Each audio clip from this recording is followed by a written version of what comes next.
What is going on YouTube and Facebook? This is your boy Marcus. This is your boy Roberto. We are coming to you live again with another episode of 717 Sports Chat Live.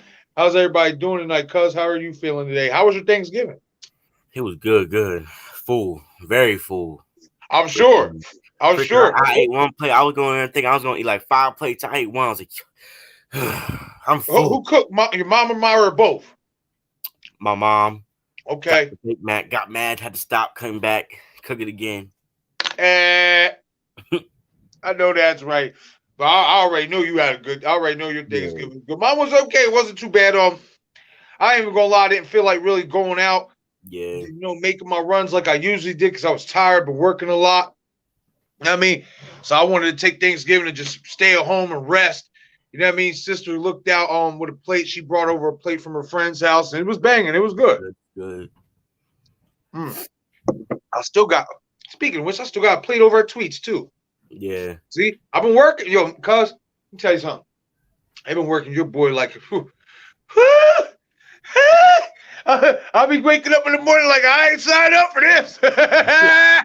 Like, this is not what was read in the contract here. Like, shoot, I read into my contract that I get off at 4:30. I'll be able to go home, do the YouTube thing. They said, oh, yeah, you didn't read all the contract. There's an underlining page behind the first one. You didn't get past the first one. But it's going to be all right. The check's going to look nice, especially because tomorrow I know I work a double. I work a double tomorrow. Wednesday I'm not working the double. I'm just working my normal 8. But Thursday and Friday I'll be there all day and all night till 9 o'clock or whatnot. But my check, that check gonna look like close to a stack, so I ain't gonna complain when I see that check. I ain't gonna complain at all. You know what I mean and stuff. But anyway, let's delve into these topics here. You know what I mean? We got NFL Thanksgiving recap. You know what I mean, as we all know, the Chicago Bears and the Detroit Lions faced off. And I don't know why they even put that game on Thanksgiving. Like, why? Dude, it's like they do this to us every year, because you ever realize this? It's always a poop game and then a really good game. Now, I will say this. They did up the ante a little bit, because usually it's only 2 games sometimes. They gave us 3 this year.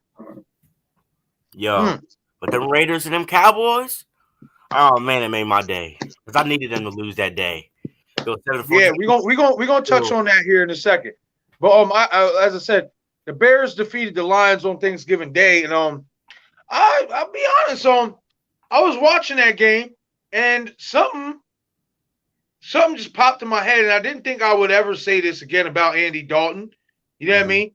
But should the Bears keep Andy Dalton as their quarterback? Because from what I see, from when I'm watching them play with him as their quarterback, they play better on offense. Yeah. And it's not a knock on Justin Fields. He's young. I just don't think he's ready. Yeah. I just don't think he's ready yet, especially with that suspect offensive line and the lack of playmakers that they have now. Don't get me wrong. I like their running back, and I like the wide receiver Mooney. Yeah. I like Mooney a lot. They got pieces, but for me, and if you're going to throw that young boy right back out there, you got to get an offensive line. And if I were them, I would let Andy Dalton run the rest of the year. Let Fields go. All right, you already got your on-field experience. Learn behind the vet. This vet gives you, and all honesty, the Bears they're close to being knocked out of playoff contention. Yeah.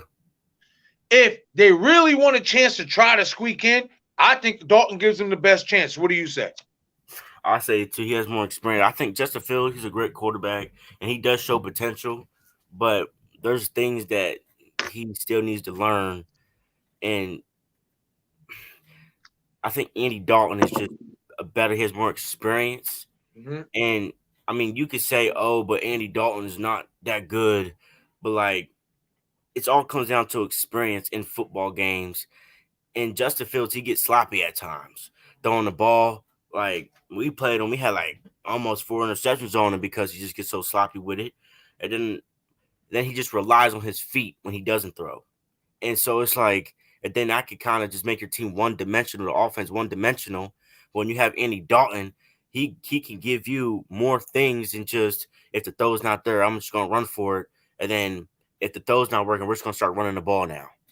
So Andy Dalton gives you more things to work with. I agree with that. I feel like with Justin Fields, I think what I see when I watch him play is he does what a lot of some nowadays, some of these rookie quarterbacks do a good job of actually reading defenses and looking off past that first target, looking at their second, third, and fourth, fifth options. He doesn't do that just yet. That's what kind of worries me about Justin Fields. When I see him, it's like step back. If my first option ain't there, like you said, it's run. And it's like at this level, you have to learn 1, 2, 3, 4. Keep your eyes down the field, then move. The only time you should have to move out that pocket or start to move out that pocket is two ways. If it's already designed run or if that pressure's already there. That's the only way. Other than that, when you are in that pocket, 1, 2, 3, 4, look back. You have to keep your eyes down the field, and I feel like he right now doesn't do that. I think he can learn a lot from Andy Dalton. Man, people can say what they want about Andy Dalton. I don't care. I think he's decent. Yeah. You know what I mean? I think he's not bad. You look at if he's a prime example. Is if you put decent coaching in front of him and a decent team, he will produce. You look at the years he had in Cincinnati, that's not nothing to sneeze at. Yeah. You know what I mean? The reason why his career fell apart in Cincinnati is because that team, that coach never evolved. That's the only reason. You know what I mean? Like, Andy Dalton's not a bad quarterback. He's one of those guys, he needs the right situation. Yeah. And in all honesty, with Chicago, with that defense, even though Khalil Mack's obviously hurt for the rest of the year, come back to Vegas. Yeah. Even though Khalil Mack's hurt for the rest of the year and stuff, I like what the Bears have as a foundation in terms of, okay, you got your number one running back in Montgomery. And in all honesty, you even got a solid number two in Khalil Herbert. I like Khalil Herbert. Yeah. He did a fantastic job filling in for Montgomery. Then on top of that, you got Darryl Mooney, who now you can move off that big contract from Allen Robinson. You know he wants big money. You can move off of that, and now you can make Darnell Mooney your number one, and then start to build that offense around him, Montgomery. And then eventually when Fields is ready and after he sees how it's done from Dalton after a few games and stuff, then I think that could be something that the Bears could be something to watch in the future. Not this year, obviously. Yeah. But if I'm the Bears, I'm riding it out with Andy Dalton. Let this young man learn behind this veteran. This veteran gives you the best chance to win. You see it on the tape. The offense responds better to him as a quarterback right now. You know what I mean? So that's just where I'm at, and I think we can agree with that. Don't forget to smash that like button if you're watching this on a YouTube channel. Smash that like button and subscribe to the channel. The support is greatly appreciated, as well as hit that notification icon so you get all the latest content updates. If you're watching this on Facebook, get over to the YouTube channel, 717 Sports Chat Live. Hit that subscribe button. The support is greatly appreciated. All right. Yes. We move on to the best part of Thanksgiving. Damn it. Yeah. Oh, man, did my boys need this win? Did we need it? We needed it. We needed a W, and we had to have it. Even better is the Cowgirls. Is if the Cowboys just lose on Thursday. That'll make it even better. It goes 7-5. Oh, I got to do this again. That's I got to do this again right there. That'll make it even better if they lose on Thursday. You know, Mike McCarthy got COVID, so. I will say this, though. Better. I see that, but I'm going to be honest with you. Mm-hmm. I like Dallas's chances with Kellen Moore than Mike McCarthy. Yeah. Mike McCarthy's a trash coach. Yeah. Aaron Rodgers made that guy look good. Yeah. You seen how we went. We had the exact same players from Matt LaFleur to Mike McCarthy, and we went 13-3. And when he was like 6-7-1 when we was with him. Because Mike McCarthy is a terrible decision maker. And he, in crunch time, too many times, when I've turned on a Cowboys game, just so watch it. If my game wasn't on or if my game already played, just to catch the end highlights, or if Dallas played before us, I'm watching critical moments, and he's calling a timeout here, or he's not throwing challenges when he shouldn't. I'm like, yo, they need to fire him. He's an old school quarterback. He's like he there's a certain point where I feel like he just didn't evolve. His playbooks are still in the past. No, not even that, man. You know what it is? You know what it is? He never evolved. Yeah. He never evolved. And that's why him and Aaron Rodgers' relationship got strained. Yeah. He never evolved. He's a terrible coach. He's a terrible head coach. I don't care what anybody says. That was a dumb addition by Dallas, but hey, as long as they lose, I think we can agree. Who cares? Yeah. You know what I mean? He's a terrible coach, too. He's a terrible decision maker. Y'all did the best thing by getting rid of him. I told my dad this. Washington get number one. Because hold on real quick. You know that there was reports coming out that instead of doing the coaching and the team meetings, homeboy was getting massages. He was getting massages, man. He said, bump you, Aaron. I don't need to go over a game plan. I need my back rubbed. Yo. These old bones getting a little stiff. I got Aaron Rodgers anyway, so what's the point? Yeah, right? And plus, all that walking up and down that sideline, man, it's a lot of work. Yeah. Slamming that clipboard. Man, I think I separated my shoulder. Yo. All right. But as we said, the Las Vegas Raiders, my Las Vegas Raiders, desperately needed a win on Thanksgiving against Dallas, and we got it in overtime via 36-33 victory. Do you realize that what is that, 3 now? 3 of our half of our victories have come via overtime. Yeah. You know what I mean? And I think especially with all the things that have gone on between Gruden, Ruggs, and Arnett, this has to be the most resilient team we've seen in recent memory. Yeah. Honestly. I'm not even being biased because this is my favorite football team. I'm saying it from the heart, even if it was the Packers or anybody. I'm looking at it from what this team as a whole has been through. They start off hot, 3-0. They lose 2 straight. Something doesn't seem right. Then we find out about the Gruden emails. Okay, you know what I mean? Got to move on from that. Win 2 straight. Looking like, okay, the offense looked better without Gruden. Then Ruggs happened. And then we go on 3 straight, and then Ruggs and Arnett happened, basically within the same week. And then we go on that hard 3-game losing streak where we don't score no more than 17 points. Our offense looks stuck. We look in the mud. And then to come out in Dallas. Now, I'm going to say this. I always thought my stadium was cursed because I always felt like we can never win at home. Yeah. Every time I watch Dallas play at home, they never win. I swear they call it Jerry World. Like if you look actually in the stands, it was a lot of like other teams. Raiders, baby. And the Cowboys. But that's like really everybody they play. It's more. It looks like there's a lot of more teams. Because nobody likes Dallas like everybody thinks. Like they're not America's team. Ain't America's team, man. No.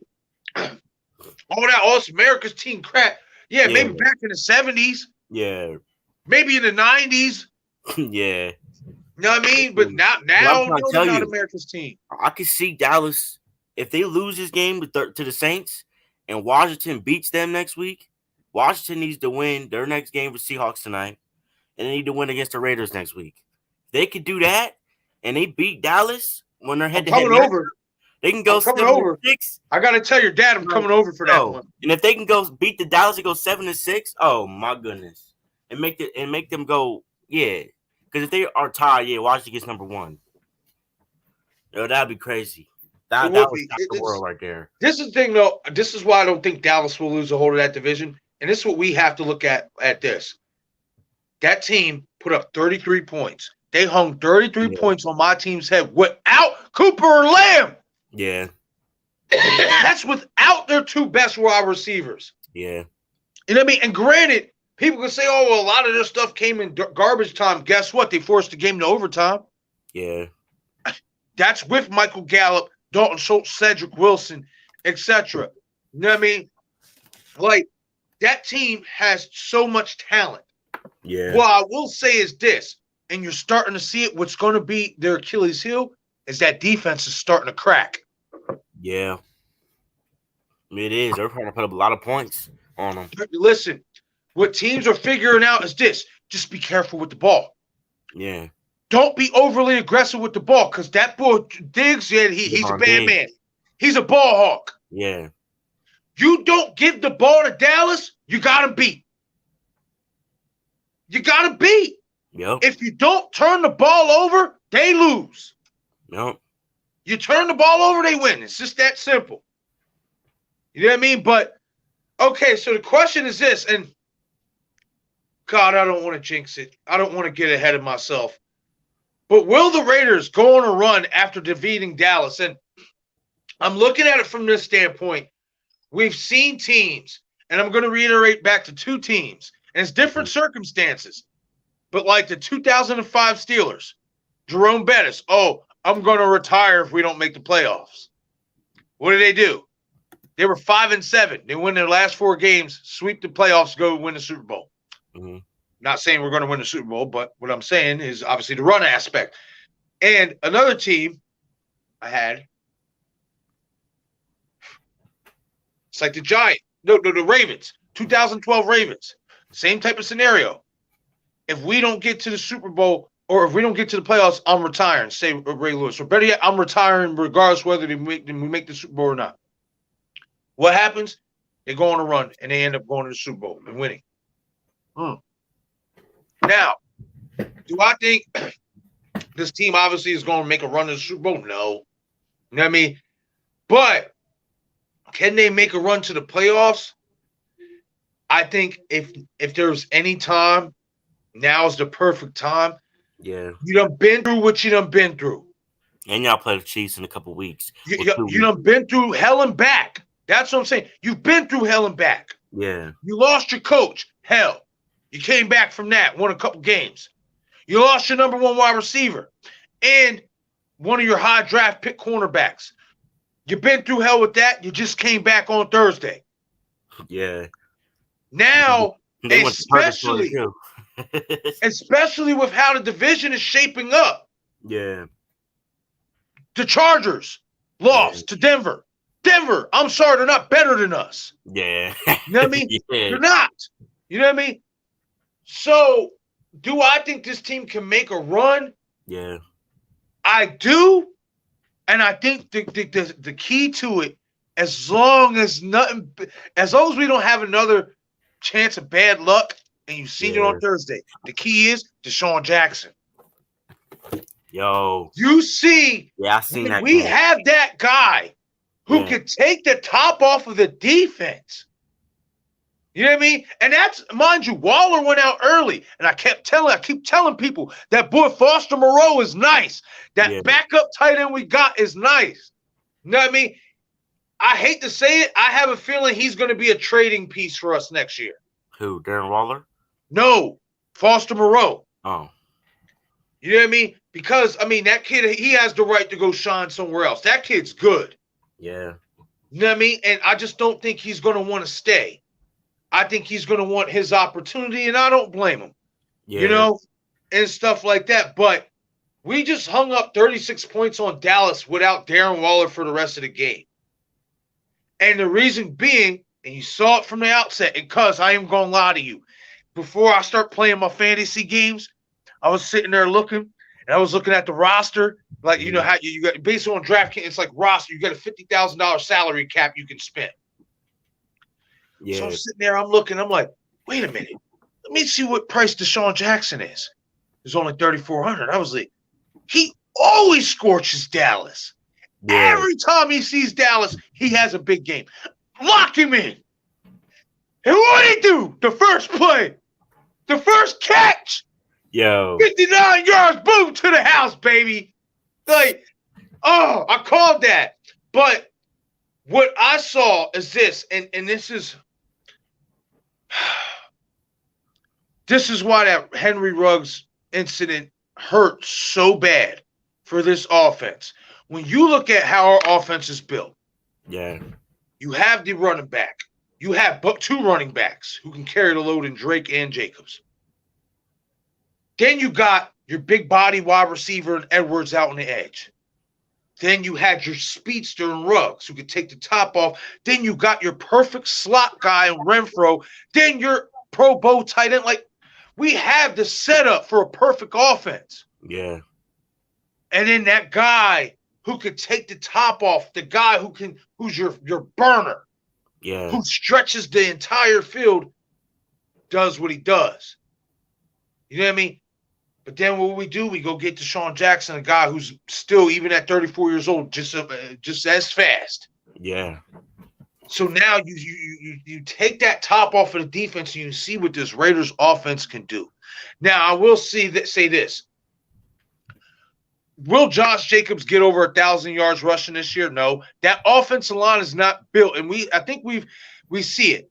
It's in the statistics. When Derek Carr throws for over 300 yards, we win. When he doesn't, we lose. And when you look at our run game, our blocking, how our offensive line is built, we're not great run blockers. We're great pass blockers. Yeah. Excuse me. But what we did is, okay, Josh, you might not get over 100 yards today, but you want your touches, right? That's what you've been complaining about the last couple of weeks. You want your touches. Go out there and pound the rock for 3. I don't care if it's 2 or 3 yards. You're going to wear down that defense. We'll give it to you 20 times. You know what I mean? Well, he ran it for 20-plus times for 87 yards. You know what I mean? And that's what I want to see us do. I feel like we got away from that, is that when we didn't get the flash run that we wanted to see right away from Josh, we went away from the run. No, bludgeon the defense with run attacks. I don't care if it's 2, that's going to wear them down. Yeah. That's going to wear them down. And then the faster you wear them down, well, then that's going to make it easier to go over to Deshaun over the top. You know what I mean? I will say this. I want to say we're going to make a run just based on sheer will. I just got that feeling. You ever notice that magic? Yeah. Just that magic. And that's what I feel like this team has. It's that will to win. Your backs are against the wall. You know what I mean? And you know you have to win. It's like Derek Carr said when we lost to Cincinnati. Well, we got to figure this out fast. We got 4 days to figure it out. And we can either get in here and put in the work, or we can make late-night reservations and hit the strip. You make your choice. And it seems like to me, as those boys got into the video room, what up, cuz? It seems like they got into the video room and got into the practice field and they put in the work, because this was a different team than I've seen the last 3 weeks. And it was nice to see, because I ain't even going to lie to you. After that loss to Cincinnati, I was like, man, it's over. Yeah. I ain't going to lie at that, because it's how we lost. But then to come out on a short week, and everybody knows this, the Raiders never do good on a short week. We never do good on a short week. For us to come out on a short week and pull out that victory, it just makes me feel like this team is just going to make a run to the playoffs and make some noise. And then maybe next year, okay, that's when we can start really being a threat. Yeah. You know what I mean? I will say this. That defense got to stop giving up so many points, though. You know what I don't like about my defense is this. We'll play hard for 3 quarters, and then when we have a sizable lead to where we think we're going to win the game, we stop playing defense. It's like, I don't like that. You can't do that. But I do think we can go on a run. What do you think? I think I can go on a run. It's going to be interesting. I think we can, especially like the Chargers. Man, what about a fall from grace? Remember when they beat us on Monday Night Football? Everybody was like, the Chargers. The Chargers. They're like the shiny new toy. You know what I mean? It just came fresh out of the present on Christmas. You know what I mean? Out of the gift box on Christmas. Oh, Justin Herbert and that offense. Oh, God, Brandon Staley, that new shiny coach. He's so good. And now look at him. They're the same old team. And I said that to people. I said that after the Monday night game. I said, okay, they got this one, but I'm going to tell you this. This team is not as good as everybody's hyping them up to be. Because I'm going to tell you this. Had we been as aggressive in the first half as we was when we opened up that second half, we would have beat them that night. You know what I mean? We just didn't come out aggressive. We came out flat. You know what I mean? If we would have came out aggressive, now you see what happens. Teams come out aggressive against them, they don't know what to do. They're not that good. That team is trash. Yeah. You know what I mean? I ain't gonna lie though. The Broncos, even though I feel like we're better than them, the next time we play them, it's not gonna be a cakewalk. Yeah. That's how I felt the Vikings when we played them. I knew we were gonna lose one game to them this year. Cuz let me tell you something. That team is a defense away, cuz, from being a problem to y'all. That team is a defense away from being a problem to y'all, cuz. Yo, cuz that offense is, oh my God. Yeah. I will put it this way. They're a defense. Adam Thielen is crazy. They're a defense and a quarterback, because Kirk Cousins. Though, he's been balling this year. But the thing is, when he gets in situations where he needs to win the game, he's not clutch. He's not clutch. And that's my thing. The clutch gene is not there. The stats is there. Yeah. It looks good. But when I need you to go with Kirk, can you go win me the game? Yeah. Kirk, captain, can you be the captain of the ship and win the game? Yeah. I could do it, coach. I'm gonna get him. And he comes out flat every single time. Interception. It's not even just that. It's just coverage on him. It's not even just that. It's just missed reads. Yeah. You know what I mean? He'll have a guy open and he'll miss him. Yeah. You know what I mean? So, I mean, that team, that offense, Jefferson, Cook, and Thielen, that team is going to be crazy. But I do think we can go on a run, man. I do. I hope we can. I'm tired of people making fun of my team for not being in the playoffs, man. Like, y'all gonna make the playoffs, man. I don't know, man. It seems like every time I get confident, yeah, and that's why I'm like, I gotta see it to believe it. But I'll say we have a big shot. We need to use this Dallas win as fuel to the fire. Yeah, and not let up. Simple and plain. All right, we're gonna move to the last part of this stream. Oh man, woo! Did the boxing world get a shakeup on Saturday night? George KAMBROSOS upsets TEAFIMO LOPEZ for the Unified Lightweight Championship. Before we get into who wins the rematch, let me ask you something. What round did you know KAMBROSOS belonged with Lopez? Say it again. What round did it take you to realize this guy's a lot better than what everybody thought, and he belongs there with Lopez? To be honest with you, I was downstairs watching him. I was like, I'm not watching this fight. I already know who's gonna win. My dad came downstairs like, yo, he just knocked him down in round one. Yo, they're hooking down there. I turned it on. I seen the replay and stuff, but I think round one when he knocked him down, I showed him that I got power. And you're not gonna come in here and just take my head off like you think you are. I got power. And I can put you down, and I'm fast. Yo, man, when he landed that right hand over the top, he landed that was beautiful. It was like, in all honesty, the way, just because it's so sudden, that shot reminded me of the first knockdown Marquez landed on Pacquiao. Just because you didn't expect to see it. You know what I mean? Yeah. It was so fast and so sudden. He said, boop. Yeah. And you heard it. That's just a smack. And he went. I said, oh! I was like, okay, now we got to fight. I was like, yup. Everybody thought that Lopez was going to walk the dog with his eye, You seen his eye at the end of the fight? Yup. Even I did. I'll be honest. Even I did. Because I looked at some of KAMBROSOS fights, and I'm like, okay, he's okay. But, you know what I mean? You didn't really know much because he didn't fight nobody like that. Let me tell you something, man. That guy's for real. Yeah. He got skills. Yeah. And what I like about him is he got heart and he can take a shot. Yeah. You know what I mean? He went down. I was like, oh, it's over. It's over. I was like, I knew it was going to happen. And he got back up to me. He won the rest of the round. He won the rest of the round. And won the rest of the round. Just like Fury against Wilder in that second fight. Well, no, that first fight. Yeah, the first one. Or whatever. He won the rest of the round. I think I'm gonna put it this way. Am I gonna sit there and say that he's a better fighter than TEAFIMO? He was a better fighter on the night.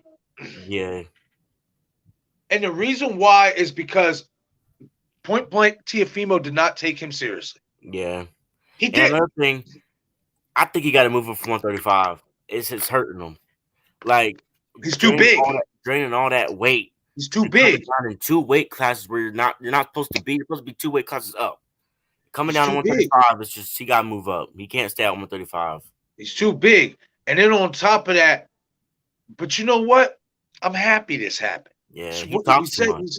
Not even that. He got what he deserved. He's a fraud, man. Yeah, he got what he deserved. I'm going to tell you why he got what he deserved. We talked a little bit about it before we came on here. He got what he deserved. And the reason why he got what he deserved, and I'm going to sound emphatic with this because it deserves an emphatic talk about it. Yeah. He got what he deserved because he sat there after fighting and beating Lomachenko and thought he was the greatest thing since sliced bread. He called everybody out in the division, and when everybody said step up, he said, oh, no, I'm going to take this fight with KAMBROSOS, thinking that KAMBROSOS was an easy fight. Yeah. And little did he know, this boy wasn't no easy fight. Yeah. His boy's good. He's got real skills, and he's got power. Yeah. You know what I mean? And he's got speed. You know what I mean? Like, and that's what he gets for his arrogance.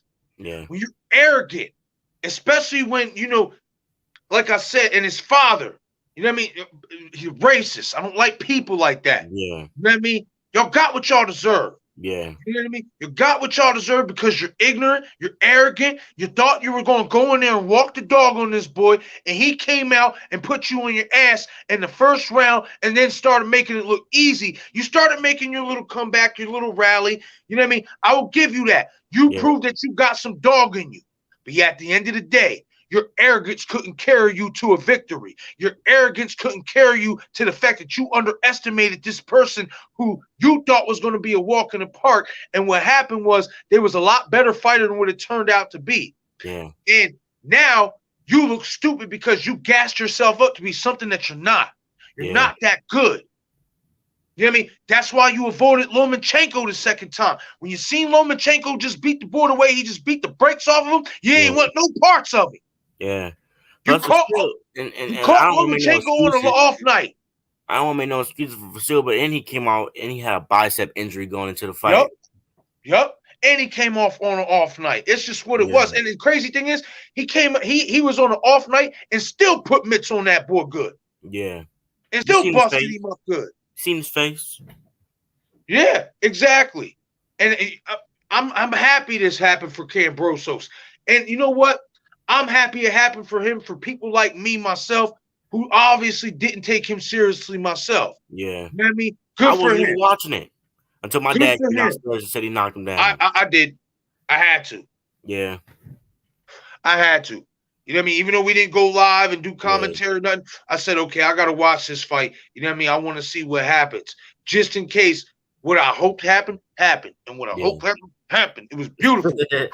For real, because I don't like fighters like that. You win one, you beat one good fighter. One really good fighter, a legendary fighter. Lomachenko's a Hall of Famer. You beat the guy. You beat the guy you know you're supposed to beat. But what I don't like is how you said, I want to unify the division. I want to be undisputed. Haney, Tank, all y'all come get some. And when they said sign a contract, you ran. Yeah. Then he started lying. And then he started lying, saying, I'm undisputed. Then he really started to call himself undisputed. Like you didn't even do nothing. Like exactly. And then you, like I said, you took this fight thinking, oh, this is just a tune-up to something, to greener pastures. You look completely past this dude who, even though his resume against opponents was light, he was still undefeated in his own right. Yeah. You know what I mean? And you look past that because you're arrogant and you're cocky and your father's cocky and y'all got what y'all deserved on Saturday night. You got your ass handed to you. Swift, beautiful, blood streaming down your face at the end of the fight. Oh, it was a beautiful thing to see. And I hate to say that about somebody. I do. You know what I mean? But that's what y'all get. You know what I mean? That's exactly what y'all get. I hope this humbles that young man. Yeah. I hope this humbles him and his father. You know what I mean? That you can get got on any given day. Don't underestimate anybody. Yeah. That's cool. If you really do want to fight the best in the division, that's cool. I admire that. But any opponent who steps across you in that ring, you show respect and you show the fact you game plan for that person. Yeah.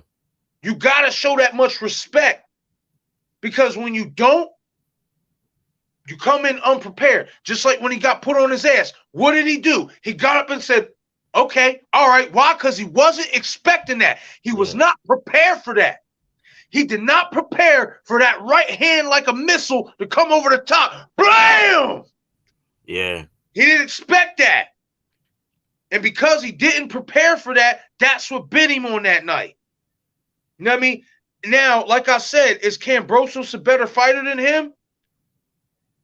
I can't say yes, because he allowed TEAFIMO to still come back in the fight and almost take it from him. Yeah, I got to see the rematch. We got to see the rematch. Huh? There's no doubt there's going to be a rematch. Yeah. There's going to be a rematch. There's no rematch clause, but you already see Kambrosos at the end of the fight saying if you want a rematch, because it's going to happen in Australia. Oh, it's going to go down. That's going to be even big. That's going to be big money. Yeah, that's going to be huge. Yeah. Oh my God. You know what I mean? Like, that's even to me. Sometimes these overseas fights are bigger spectacles than here in the States. Yeah. And that's right. He wants his rematch. Now you got to come to my home turf. I just beat you on your home turf. Yeah. You got to come to before my crowd, before my people. And let me tell you something. His own, you see how Brooklyn was. All right, so let me ask you this. Who wins the rematch? I would really, really, really want Kambrosos to win. But something's telling me Lopez is going to win the rematch. He's going to make the adjustments? Yeah, because I think he's going to take it more serious. He's going to have a game plan. He's going to take it more serious than I'm just going to come in here and just take his head off. He's going to have more respect for him as a fighter, for his power and his speed. They're going to make a game plan for that. I kind of see the same thing playing out. But, man, do I hope Kambrosos wins. But this is where we got to also think this, too. Excuse me. Kambrosos is going to have so many advantages. Yeah. Because, one, he already knows how to beat him. Yeah. That's the biggest and most important thing. Now, not do I only know how to beat you, you got to come to my territory. Yeah. There ain't no rigging with those judges. I don't even know how one judge gave it to Lopez. I don't even know how. Should have been by unanimous decision. Like, because of the knockdown. Yeah. And he did win some of those rounds. He did. There were swing rounds. A lot of them were swing rounds. Yeah, there were a lot of swing rounds. Let me tell you something, because that was one fight that I wasn't mad it was a split decision. Yeah. I wasn't mad at it. Do I think Kambrosos should have won by unanimous decision? I do. By at least 2 points. Yeah.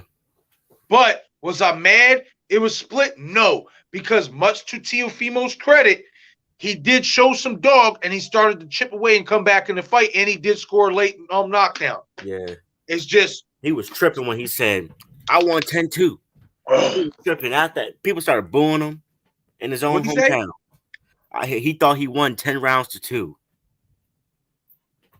I didn't watch the post-fight interview. Nah, he said I left it with it. Once I seen the winner, I didn't watch any of the post-fight interview. Once I watched the fight and saw the winners, I turned it off. There was nothing else for me to see. I said I'll catch the interviews and all that stuff later. He's out of his damn mind. You see, that was the beatdown talking. Yeah, that's what it was. All them shots to the head. You really thought you won 10 rounds to 2? Yeah. Wow. He's in denial. He already lost the rematch now. He already lost the rematch. You in denial like that. You done got knocked down in the first round, where there goes one round right there, and that's a 2-point round. Yeah. So, like, man, maybe he needs to go on medical suspension before he takes this fight again. Because speaking like that, he did get, and also just how I speak like that, he did get a lot of hits. Like 10 rounds to 2 though. He thinking that's just him being arrogant, man. yeah, He's just an arrogant dude, man. he thought he got rigged. Get out of here. You got beat up. That's what happened. Look at your face, bro. I forgot what he said specifically, but he said something along the lines of like, this is what boxing wanted. Like this is you just gotta search it up because I can't say the word specifically, but I'm gonna look it up. I'm gonna like, look it up. But you know what? Nah. You know what? I'm glad you said that, little Ebser. This is what boxing wanted. Yeah, this is because you're arrogant and you're ignorant. This is why this is what a lot of boxing fans wanted. Because we see right through that BS, man. You ain't as good as you think you are. Yeah. You know what I mean? And we sorry to be the ones to break it to you and bring you down from cloud 9 and your little ego trip. You know what I mean? That's just what it is. As boxing fans, we know greatness. You are not fucking great. You're not. You think you're great, but you're not. And if that was Tank Davis, you would have been stretched. Yeah. Out. And you know something? I just want to not finito. I think the most biggest fraud that's yet to be shown. I think a lot of people know he already is. Ryan Garcia. He literally said, my first fight back, I want KAMBROSOS. I don't like him. You're tripping. He's gonna. I'll tell you. As soon as he goes against real competition, he's gonna lose. He's gonna lose. Yes, he's not that good. You see the boy Luke Campbell put him down. Let me tell you something. Luke Campbell put him down with a straight, perfect left hand. Yeah. And Luke Campbell is not even a big puncher. Yeah. Imagine what Tank would do to him. Smack. Like, come on, man. If Tank really wanted to, he could get him out of there in one. And Devin Haney would dismantle him. His defense is really non-existent. Devin Haney would dismantle him. Ryan Garcia's defense is non-existent. Why I don't know about that one is because of Haney's own defensive issues. Yeah. That's what's scary because I'll be honest with you. I don't think he's that good neither, cuz I'm not a big on Devin Haney. And maybe I'm tripping. What are you talking about? Devin Haney's the best out of all of them. Nah, he's the best. I think Tank would smash. Would not. I'm trying to tell you, wouldn't. Because he's got it. Maybe he'll change my mind and my perspective. But Diaz fighting him December 4th. Yeah, but JoJo, he's okay. He's good, but yeah. You know what I mean? Like, I don't know, because I'm just not sold. I'm not who? Who do you think will win, KAMBROSOS or Haney? KAMBROSOS. Are you serious? Yes, and I'm telling you, because listen, the reason why I say this, listen, already with that one win, he already has a better resume than Devin Haney. Devin Haney ain't fight nobody, cuz. Yeah. And cuz the dude, hold on, who he did? He fought Linares. Linares almost knocked him out.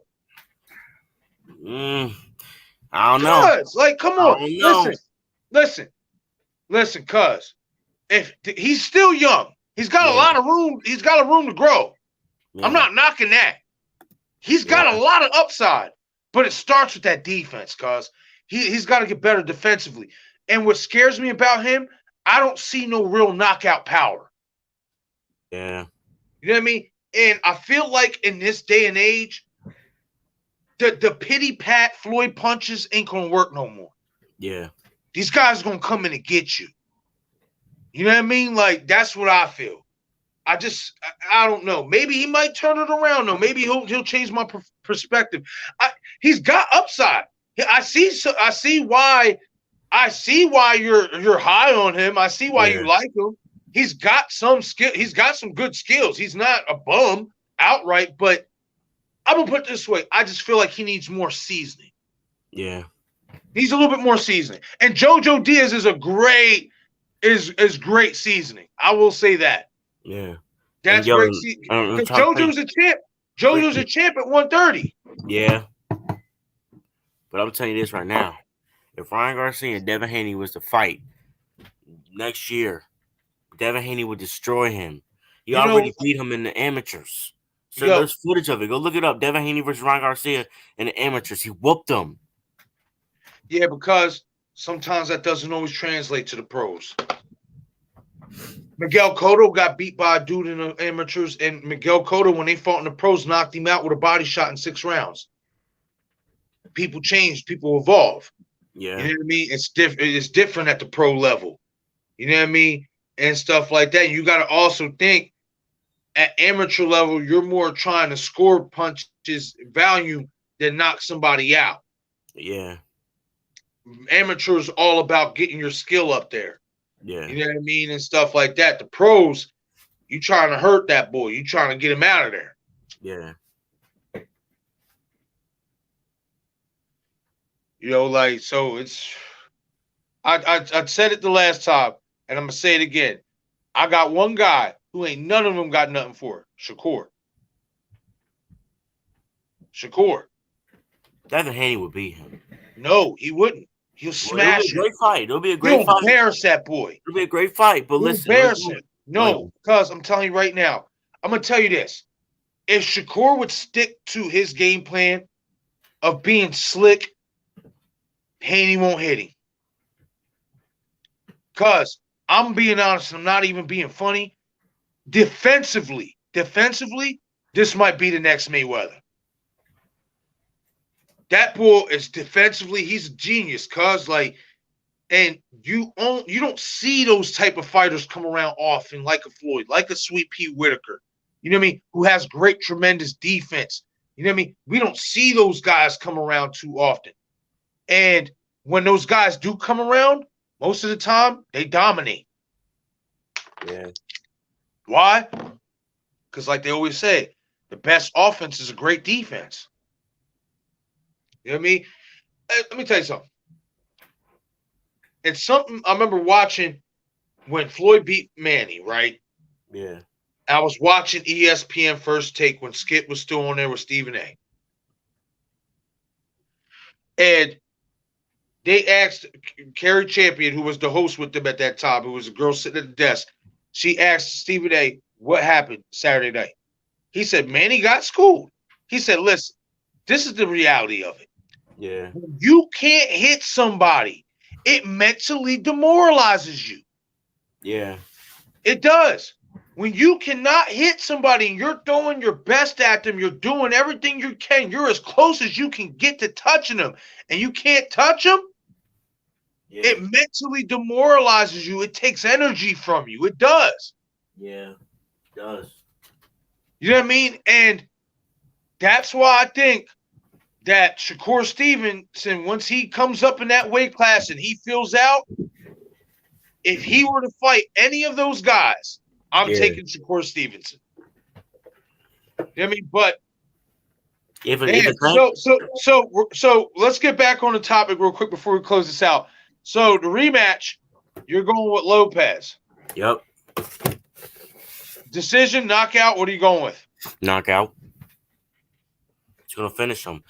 And the thing is, I think Lopez could have finished him while he was hurt if he wasn't so gassed. That's another thing. Lopez got gassed like early. He got gassed early. This is also why we might not get this rematch, because who's to say TEAFIMO don't move up? Yeah. You could see like that. But you know what though? Small for him. It's a struggle. You know what though? Because I've seen it happen with fighters before. He don't need to move up. You know what he needs to do? Just get a good nutritionist. Yeah. Get a good nutritionist. That's all he's got to do. Yeah. You know what I mean? I've seen it too many times before. Guys like Bernard Hopkins, guys like Roy Jones Jr. You get a good nutritionist. You know what I mean? Especially if you're trying to stay at a weight you know you're too heavy at. Yeah. You get a good nutritionist. They'll help him make weight comfortably. You know what I mean? We'll see. I want to see the rematch. I think you got to run it back. Yeah, you got to. You got to run it back. You know what I mean? You got to. Or KAMBROSOS could just treat Lopez how Lopez treated Vasily Lomachenko. He could treat him like that. That's the truth. He can move on to bigger, better things and try to unify the division. Now, you see that arrogance? Yeah. Now, you see that arrogance, right? He was so sure that he was going to beat KAMBROSOS, he didn't even file for a rematch clause. So arrogant. Shame on you, TEAFIMO. Shame on you. You got what you deserve.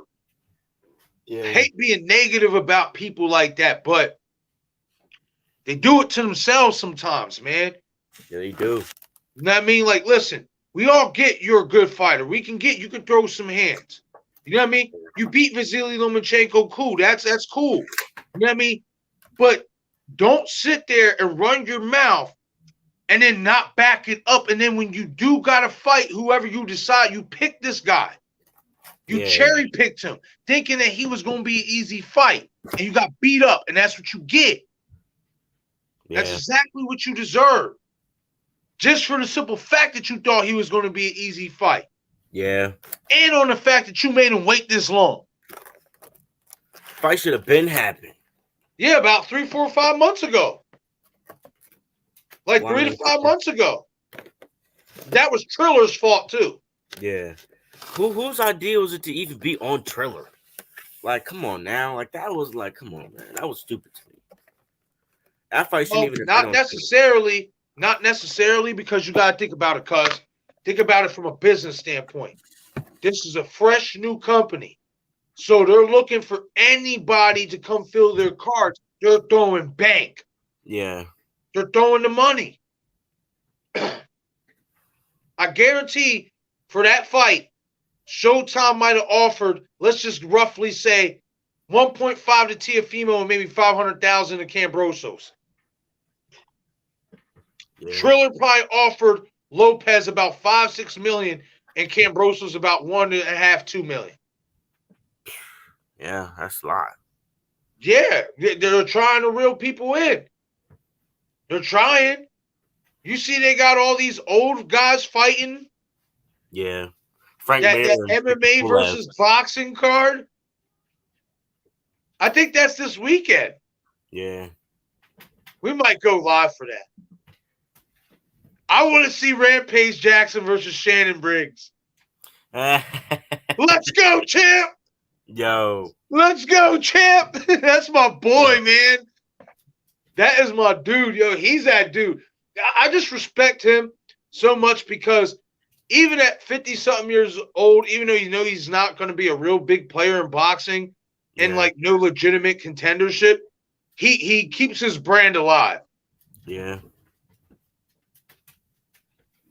Like, did you ever watch those videos? Of what? The press when conference? He's messing with Vladimir Klitschko? Yeah, he's freaking stalking him, yo. He was in a restaurant. Did you see him on the ocean? No, I didn't see that. Oh, cuz that was the best one. My boy rode up on him. He was on one of his little boats, and Vladimir was jet skiing or whatever. Or stuff on that or whatever. He rode up on him and was like, "Let's go, champ! Let's go!" My boy rode by him and basically like splashed him with the water and knocked him off the skis and made him fall in the ocean. My boy Klitschko was so mad. He's like, "You crossed the effing line! You crossed the effing line! That's it! I'm gonna get you!" It was so funny. Yo, you gotta look that up. That was a classic. Love those Let's Go Champ videos. But all right, we're gonna wrap it up for tonight, guys.